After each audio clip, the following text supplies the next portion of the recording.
මට හැම වෙලේම හිතෙනවා අපි දැන් ඉන්නේ තව කෙනෙක්ව බොරු කියලා රවට්ටන වයසක නෙවෙයි කියලා. බොරුවක් කිව්වට පස්සේ ඒක කොහෙන් හරි එළි වෙනවා.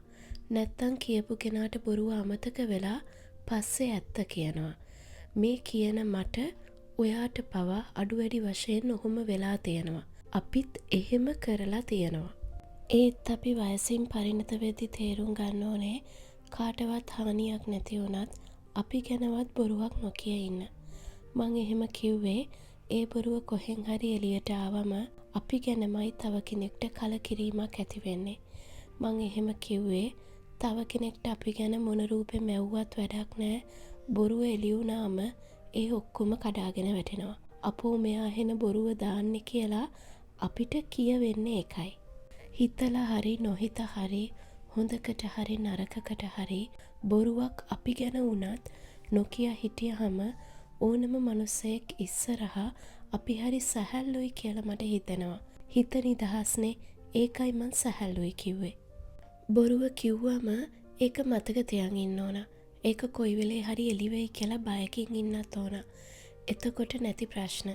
මම මේ අවංකව කියන්නේ මට නම් මෙහෙම දේ වෙලා තියෙනවා. ඒ නිසාමයි බෙල්ල ගහලා ගියත් ඇත්ත කියන්නේ.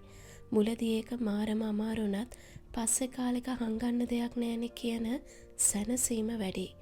අපි එවලට නොහිත කටට එනවට කියන බොරු වලින් නැති ප්‍රශ්න ඇති වෙලා නැත. බොරුව කියන තැන ඉඳලා ප්‍රශ්න වෙලා නැත. හිතලා බලන්න ඔයාගේ ජීවිතේ එකක් හරි එහෙම ඇති පිටට නොකීවට.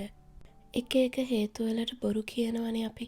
වැරැද්දකින් බේරෙන්න, එවලට ලේසියට, ඇත්ත කීවත් පිළි නොගන්න අවස්ථාවලදී, තව කෙනෙක්ට සෙකන්ඩ් වෙන්න බැරි කමට, එක එක හේතු වලට අපි බොරු කිව්වම ඒකෙන් විනාශයට පත් වෙන්නේ තව කෙනෙක්ගේ හිතේ අපිට තියෙන තැන. එයාලා අපි වෙනුවෙන් දුන්න හෘදයාංගම සෙනෙහසයි අපි ගැන තිබුණ විශ්වාසයයි විතරයි. බොරුව නිසා විනාශයට පත්වෙන ඒ දේවල් වල වටිනාකම අපි දන්නවනම් ඇත්තටම අපි කවදාවත් බොරු කියන එකක් නෑ. මේක තේරෙන්න අපිට අත්දැකීම් ලැබිලා ඒ අත්දැකීම් තුලින්ම අපි පරිණත වෙන්න ඕනේ. බොරු නොකිය ඉන්න එක ලේසි නෑ. දරුවෙක්ට හරි ඒ අවස්ථාව අනුව බොරුවක් කියවෙනවා. එයාලා අහන ප්‍රායෝගික කාරණාවලදී ඇත්තම කියන්න ඕන කියන තැන මම ඉන්නව සහ මම කියනවා. එයාලා ලොකු වුණත් අම්මා තාත්තා කියලා තියන්නේ ඇත්ත කියලා මතක් වෙන හැම වෙලේම එයාලට එතකොට ලොකු සතුටක් දැනේවි.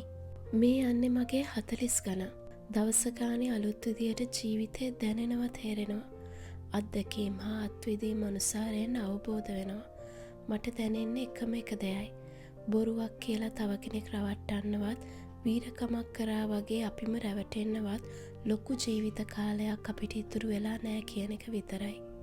මේ ජීවිතයේ යථාර්ථය මට දැනෙන විදියට අවබෝධ කරගත්ත දා ඉඳන් මං උත්සාහ කරන්නේ යහපත්ව ජීවත් වෙන්න, මේ මොහොතේ ජීවත් වෙන්න. ඉතින් මට දැනෙන තේරෙන කාරණා මම තේරුම් ගත්ත විදියට ඔයාලා එක්ක ගොඩාක් සතුටෙන් බෙදා ගන්න එකයි. මං දන්නවා මං කියන්නේ වැරදි දෙයක් නෙමෙයි කියලා.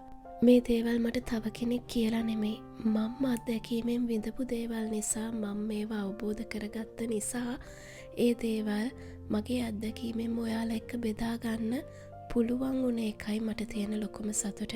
ඉතින් මේකෙන් ඔයාලට ඇත්තටම වැදගත් දෙයක් තියෙනවා නම් ගන්න, අනවශ්‍ය දෙයක් තියෙනවා නම් මම මේ කියපු දේවල් අතහැරලා දාන්න. සමහර වෙලාවට අපි අපේ ජීවිතවල ජීවත් වෙන විදිය අනුව අපිට දැනෙන තේරෙන විදියවල් වෙනස් වෙන්න පුළුවන්. මම මේ මට දැනෙන තේරෙන විදියයි ඔයාලා එක්ක බෙදාගත්තේ.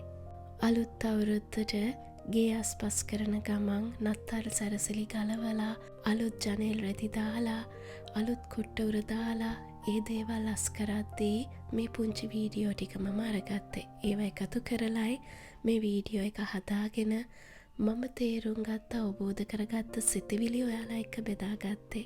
ඉතින් ඔයාලට ගොඩාක් ස්තුතියි වෙනද වගේම මාව අහන් හිටියටයි, මාව බලන් හිටියටයි, මට දෙන ආදරේටයි. ඉක්මනින් මුණ ගැහෙන්න. එතකම් පරිස්සමෙන් ඉන්න.